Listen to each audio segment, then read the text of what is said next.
मुकम्मल है इबादत और मैं वतन ईमान रखता हूँ। वतन की शान की खातिर हथेली पे जान रखता हूँ। क्यों पढ़ते हो मेरी आंखों में नक्शा पाकिस्तान का? क्यों पढ़ते हो मेरी आंखों में नक्शा पाकिस्तान का? मैं मुसलमान हूँ, सच्चा दिल में हिंदुस्तान रखता हूँ।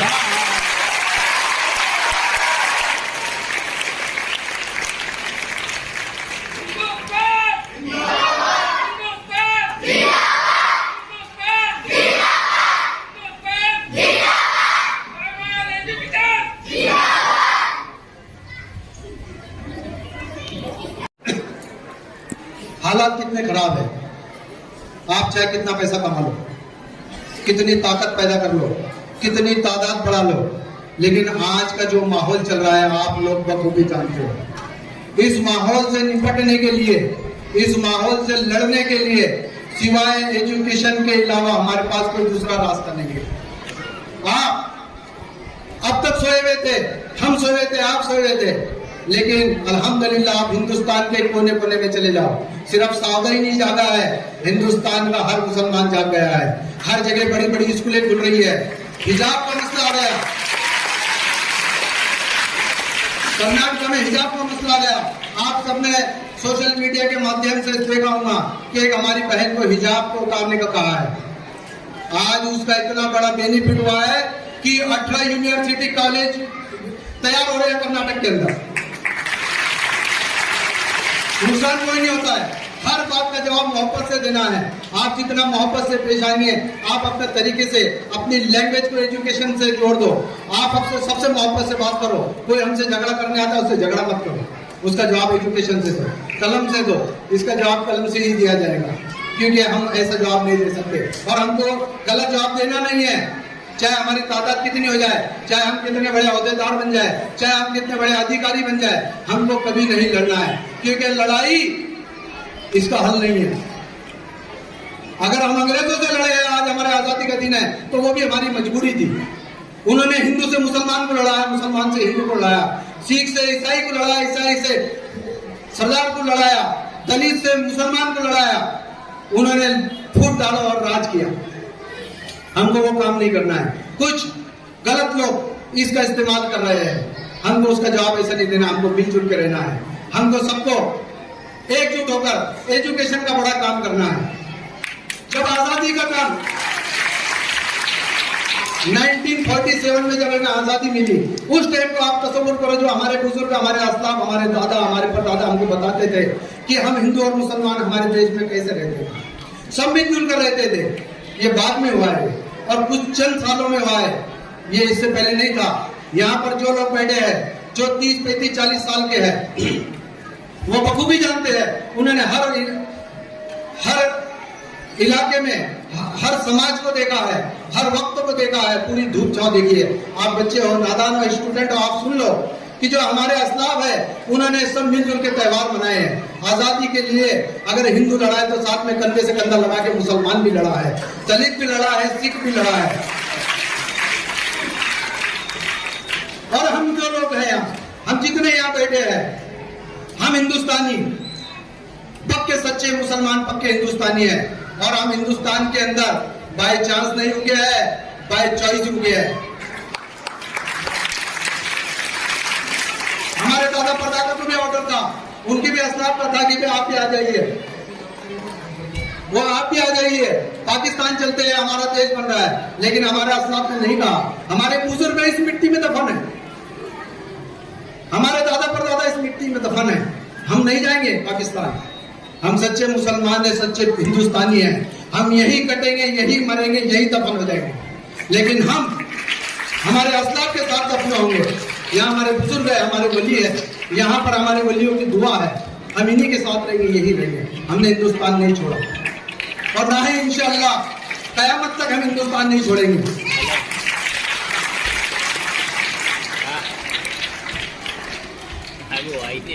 लोग कुछ भी उलट सुलट बातें करते हैं।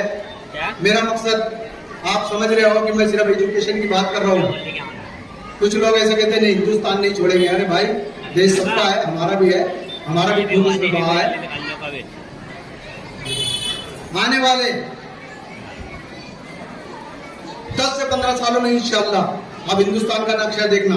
अभी आप परसेंटेज निकाल लो, मुस्लिम समाज का, दलित समाज का, जो पिछड़े समाज है कि इनका एजुकेशन में कितना परसेंटेज है, आने वाले 10 साल में देखना दुगुना परसेंटेज हो जाएगा इंशाअल्लाह, दुगुना।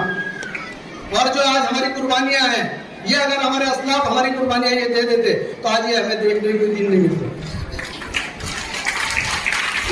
हम इस मिट्टी में पले हैं, इस मिट्टी में रहेंगे।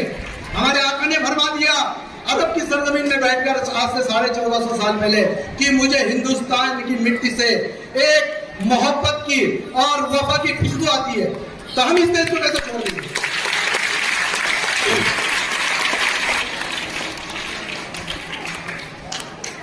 दिन वो भी क्या थे जब हम मिलकर रहते थे, अपनी मिट्टी की खुशबू में, अपनी मिट्टी की खुशबू के प्रवेश में रहते थे। आपकी इजाजत हो तो 2 मिनट में, ये बहुत अच्छी नज़म है, मुझे बहुत पसंद है, और एक हिंदू शायर की नज़म है जो उर्दू से बहुत मोहब्बत करते हैं। सिर्फ आपके 3 से 4 मिनट लूंगा अगर आपकी इजाजत हो। मेरी आवाज उतनी सुरीली नहीं है लेकिन मैं कोशिश करता हूँ। भाई साहब इको को थोड़ा चेंज कर दो, थोड़ा, कि मेरी आवाज तो वैसी नहीं है, पर मैं आपको, मेरी आवाज आपको बिल्कुल पसंद नहीं आएगी, लेकिन जो मैं पढ़ूंगा वो लफ्ज लफ्ज आपके दिल को छू ले। एक हिंदू मुस्लिम एकता की मिसाल एक हिंदू शायर ने लिखा जिसको उर्दू से मोहब्बत है। दिन वो भी क्या थे,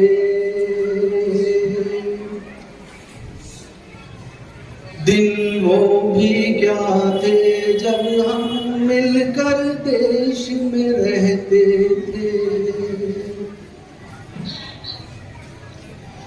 अपनी मिट्टी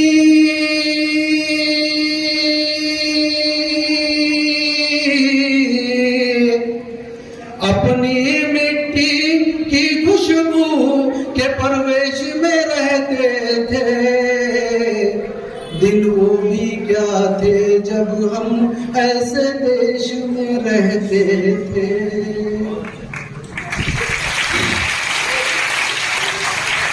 दादी की पहली रोटी जो गाय के नाम की होती, दादी की पहली रोटी जो गाय के नाम की होती, और अंतिम रोटी उनकी खाता तगली का मोती। नंदू भी ठीक समय पर, नंदू भी ठीक समय पर दरवाजे पर आता था। अपने हिस्से का खाना वो भी तो पा जाता था। आंगन में दरवाजे पर, आंगन में दरवाजे पर बकरी पाली जाती थी। चींटियों के बिल के अंदर शक्कर डाली जाती थी, शक्कर डाली जाती थी। हम बच्चे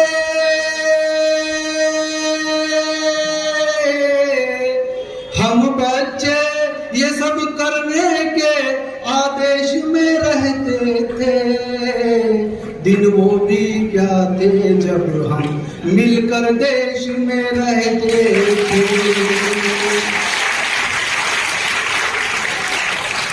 वो घर का कच्चा आंगन और उस पे बरसता सावन, हम भूल चुके हैं जब से आ गए आधुनिक साधन। एक मामूली सा बिछोना और छत पर जाकर सोना, किसी परी की कोई कहानी, किसी जींद का जादू टोना। दादी की कहानी वाले किरदारों में खो जाना, और जाने कब चुपके से सुनते सुनते सो जाना, सुनते सुनते सो जाना। अब आगे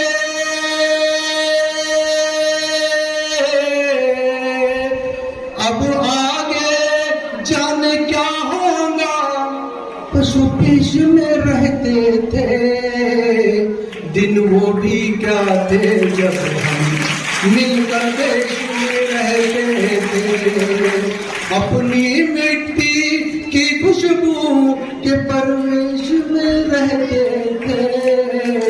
दिन वो भी क्या थे जब हम ऐसे देश में रहते थे।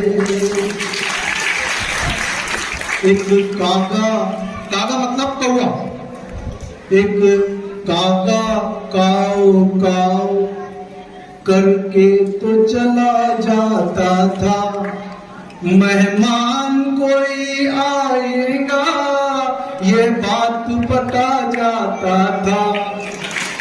गाँव के सभी दरवाजे, गाँव के सभी दरवाजे रातों को खुले रहते थे। अरे टूटी साइकिल थी लेकिन हम सब से जुड़े रहते थे, हम सब से जुड़े रहते थे। ये सच है हम लोगों के उन दिनों में घर कच्चे थे, ये सच है हम लोगों के उन दिनों में घर कच्चे थे। घर तो कच्चे थे लेकिन रिश्ते सारे पक्के थे, रिश्ते सारे सच्चे थे। ये शेर सुनिए। संत और साधु